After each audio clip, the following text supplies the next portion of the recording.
नमस्कार दोस्तों, मैं विकास त्रिवेदी आपके अपने YouTube चैनल विकास स्टडी सर्कल पर आप सभी का स्वागत करता हूं। दोस्तों, हिस्ट्री की पिछली क्लास में हम लोगों ने महाजनपदों के उदय के बारे में बहुत विस्तृत चर्चा की थी और उस चैप्टर को हमने बहुत अच्छे से कंप्लीट भी किया था।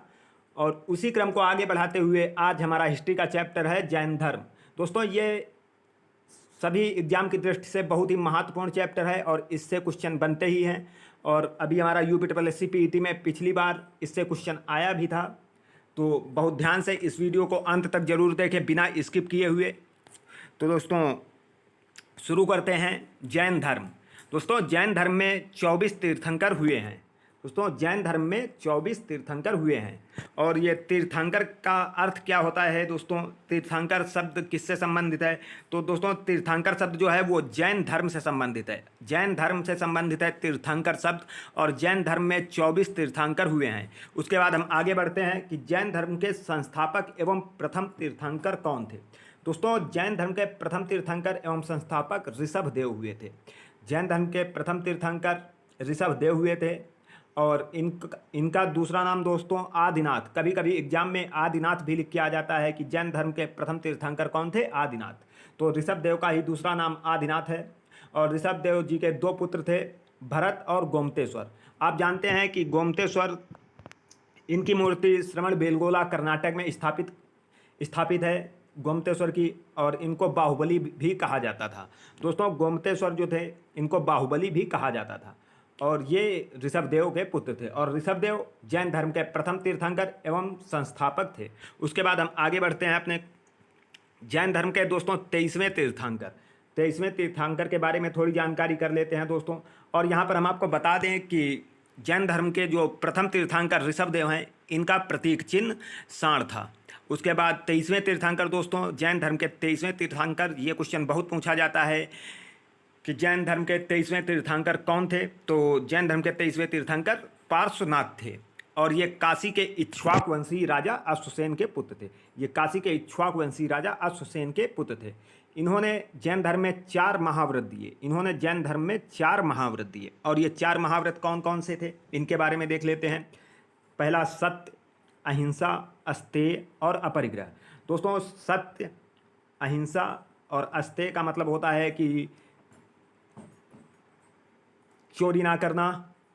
और जो सत्य और अपरिग्रह है, इन दोनों को फॉलो गांधी जी ने भी किया था। सत्य और अपरिग्रह को गांधी जी ने भी फॉलो किया था। और ये 4 जो महाव्रत हैं, इसको जैन धर्म के 23वें तीर्थंकर पार्श्वनाथ ने दिया था।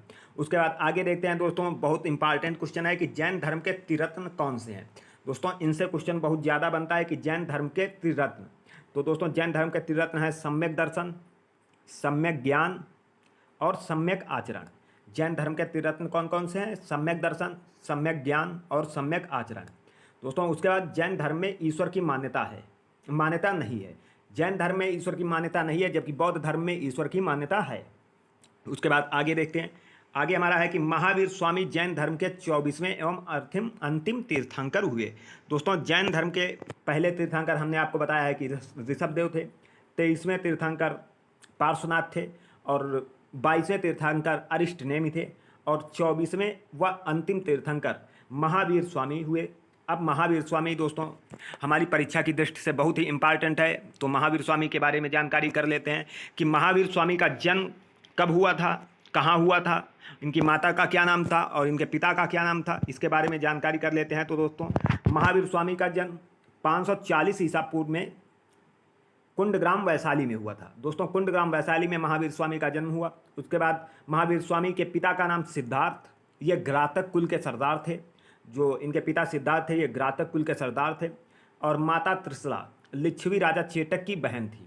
दोस्तों, माता त्रिशला लिच्छवी राजा चेटक की बहन थी। और महावीर स्वामी के बचपन का नाम वर्धमान था। महावीर स्वामी की पत्नी का नाम यशोदा था। और इनकी पुत्री का नाम, महावीर की पुत्री का नाम अनुज्जा प्रियदर्शनी था। महावीर स्वामी की पत्नी का नाम यशोदा, पुत्री का नाम अनुज्जा प्रियदर्शनी था। और महावीर स्वामी के दामाद का नाम जामिल था। और महावीर स्वामी की मृत्यु दोस्तों 468 ईसा पूर्व में पावापुरी बिहार में हो गई थी। तो दोस्तों, ये चीज़ आपको समझ आ गई होगी कि इनका जन्म 540 ईसा पूर्व कुंडग्राम वैशाली में हुआ। पिता का नाम सिद्धार्थ और माता का नाम त्रिशला। बचपन का नाम वर्धमान, पत्नी का नाम यशोदा और पुत्री का नाम अनुज्जा प्रियदर्शिनी था। और इनकी मृत्यु 468 ईसा पूर्व पावापुरी बिहार में हुई थी। दोस्तों पिछली बार यूपी पीटी में जो क्वेश्चन आया था वो इनके बचपन का नाम आया था वर्धमान। उसके बाद अगले क्वेश्चन पर चलते हैं कि महावीर स्वामी को कब ज्ञान की प्राप्ति हुई और इन्होंने अपना पहला उपदेश कब, कहाँ और किस भाषा में दिया, इसके बारे में जानकारी करते हैं। दोस्तों महावीर स्वामी ने 30 वर्ष की उम्र में माता पिता की मृत्यु के पश्चात अपने बड़े भाई नंदिवर्धन, दोस्तों महावीर स्वामी जब 30 वर्ष के थे और इनके माता पिता की मृत्यु हो गई थी तो इन्होंने अपने बड़े भाई नंदिवर्धन, इनके बड़े भाई का नाम नंदिवर्धन था, इनसे अनुमति लेकर संन्यास जीवन को स्वीकार किया। महावीर स्वामी ने अपने बड़े भाई नंदिवर्धन से अनुमति लेकर संन्यास जीवन को स्वीकार किया। उसके बाद 12 वर्षों की कठिन तपस्या के बाद इन्होंने दोस्तों 12 वर्षों की कठिन तपस्या के बाद महावीर को जृंभिक के समीप ऋजपालिका नदी के तट पर साल वृक्ष के नीचे तपस्या करते हुए संपूर्ण ज्ञान का बोध हुआ। दोस्तों 12 वर्षों की कठिन तपस्या के बाद ऋजपालिका नदी के तट पर साल वृक्ष के नीचे, दोस्तों ये वृक्ष जरूर याद रखना और ये नदी याद रखना, इससे क्वेश्चन बनता है कि किस नदी के किनारे इन्हें ज्ञान प्राप्त हुआ, ऋजपालिका नदी, और किस वृक्ष के नीचे, तो साल वृक्ष के नीचे। और ये जो संपूर्ण ज्ञान प्राप्त हुआ इसी को कैवल्य या कैवल्य, तभी से ये कैवल्य कहलाए, इसी को संपूर्ण ज्ञान को ही कैवल्य कहा गया। उसके बाद आगे देखते हैं दोस्तों, आगे इसी समय महावीर स्वामी जिन मतलब होता है दोस्तों विजेता, अरहत और निर्ग्रंथ होता है दोस्तों बंधनहीन, जिन मतलब विजेता, ये सब कहलाए। उसके बाद दोस्तों आगे देखते हैं, आगे हमारा है दोस्तों जिन मतलब होता है विजेता, अरहत मतलब होता है पूज्य और निर्ग्रंथ मतलब होता है बंधनहीन, ये सब कहलाए। और कैवल्य मतलब होता है ज्ञान का बोध। तो उसके बाद आगे देखते हैं कि महावीर के अनुयायियों को मूलतः निर्ग्रंथ कहा जाता था। दोस्तों निर्ग्रंथ का अर्थ हमने आपको बता दिया है कि बंधनहीन होता है, और महावीर स्वामी के अनुयायी निर्ग्रंथ कहलाए। उसके बाद आगे देखते हैं कि महावीर के प्रथम अनुयायी कौन थे। दोस्तों महावीर के प्रथम अनुयायी उनके दामाद जामिल बने। दोस्तों ये प्रथम अनुयायी थे और विरोधी भी थे। महावीर स्वामी के दामाद जामिल इनके प्रथम अनुयायी और विरोधी भी थे।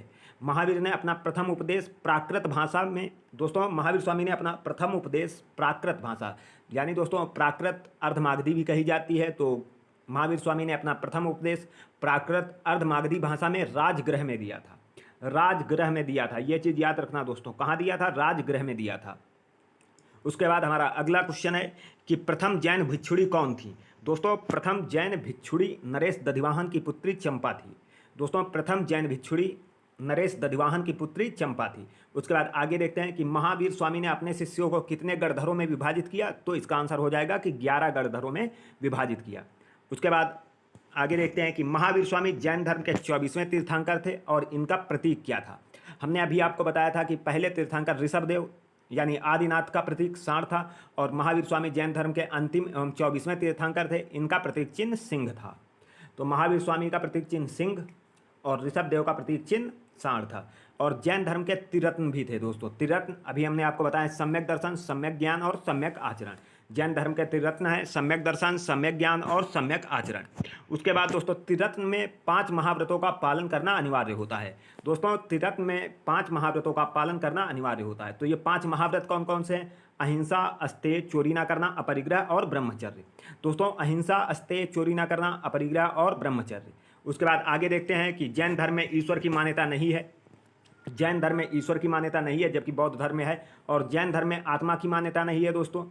और आर्य सुधर्मा, दोस्तों ये बहुत इंपॉर्टेंट है कि आर्य सुधर्मा जैन धर्म का प्रथम थेरा या मुख्य उपदेशक हुआ।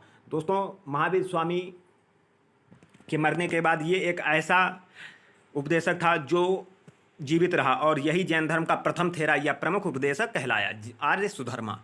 उसके बाद दोस्तों 300 ईसा पूर्व में जैन धर्म, दोस्तों 300 ईसा पूर्व में जैन धर्म जो था वो 2 संप्रदायों में बट गया।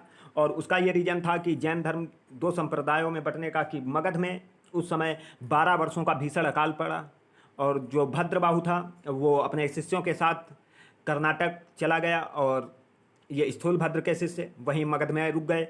तो वापस आने के बाद जब भद्रबाहु के शिष्य वापस आए तो इनका स्थूलभद्र के शिष्यों के साथ गहरा मतभेद हो गया। इसी के कारण स्थूलभद्र के जो शिष्य थे वो श्वेतांबर श्वेत वस्त्र धारण करने वाले, और भद्रभाऊ के शिष्य दिगंबर नग्न रहने वाले कहलाए। उसके बाद आगे देखते हैं कि खजुराहो में जैन मंदिरों का निर्माण किसने कराया। दोस्तों खजुराहो यानी खजुराहो मध्य प्रदेश में पड़ता है। दोस्तों खजुराहो में जैन मंदिरों का निर्माण किसने कराया? चंदेल शासकों ने। खजुराहो के जैन मंदिरों का निर्माण चंदेल शासकों ने कराया। उसके बाद अगला है कि मौर्योत्तर युग में जैन धर्म का प्रसिद्ध केंद्र कौन सा था। दोस्तों मौर्य काल में जैन धर्म का प्रसिद्ध केंद्र कौन सा था? मथुरा। उसके बाद आगे जैन धर्म मानने वाले कुछ राजा कौन कौन थे। दोस्तों जैन धर्म मानने वाले राजा पूछा जाता है उदयन, चंद्रगुप्त मौर्य, चंदेल शासक, कलिंग नरेश खारवेल और राष्ट्रकूट राजा अमोघवर्ष। ये दोस्तों प्रमुख राजा थे जो जैन धर्म को मानते थे। उदयन, चंद्रगुप्त मौर्य, चंदेल शासक, कलिंग नरेश खारवेल, राष्ट्रकूट राजा अमोघवर्ष। उसके बाद आगे देखते हैं दोस्तों अणुव्रत का सिद्धांत किस धर्म से संबंधित है।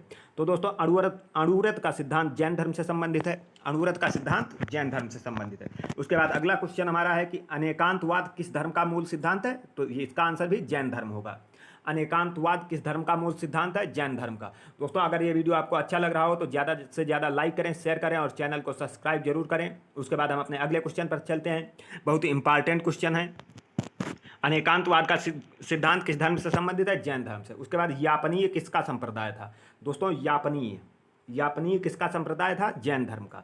यापनीय जैन धर्म का संप्रदाय था। और उसके बाद बहुत ही इंपॉर्टेंट क्वेश्चन है दोस्तों कि जैन धर्म कल्प सूत्र के रचयिता कौन थे। जैन धर्म में जो कल्प सूत्र था उसके रचयिता कौन थे। बहुत बार पूछा गया है क्वेश्चन, बहुत इंपॉर्टेंट क्वेश्चन है दोस्तों कि कल्प सूत्र के रचयिता कौन थे? भद्रभाव। और दोस्तों भद्रभाव के शिष्य दिगंबर कहलाए थे।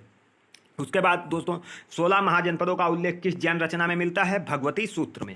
दोस्तों 16 महाजनपदों का उल्लेख किस जैन रचना में मिलता है? भगवती सूत्र में।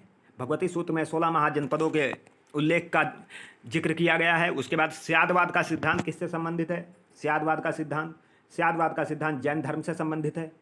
उसके बाद अगला क्वेश्चन है, बहुत इंपॉर्टेंट है दोस्तों उत्तर प्रदेश की दृष्टि से। उत्तर प्रदेश में स्थित कौन सा स्थान बौद्ध एवं जैन धर्म दोनों का प्रसिद्ध तीर्थ स्थल है?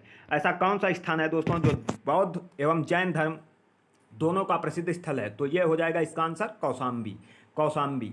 और आपने प्राचीन काल में पढ़ा था कि कौशाम्बी एक ऐसा शहर था जिसमें पक्की ईंटों का यूज किया गया था। उसके बाद अगला क्वेश्चन हमारा है कि जैन मूर्ति पूजा का प्राचीनतम प्रमाणिक अभिलेख कहाँ से मिला है। दोस्तों जैन मूर्ति पूजा का प्राचीनतम प्रमाणिक अभिलेख हाथी गुम्फा अभिलेख से मिला है। हाथी गुम्फा अभिलेख से जैन मूर्ति पूजा का प्रमाणिक अभिलेख हाथी गुम्फा अभिलेख है। उसके बाद आगे देखते हैं कि जैन संगीतियाँ।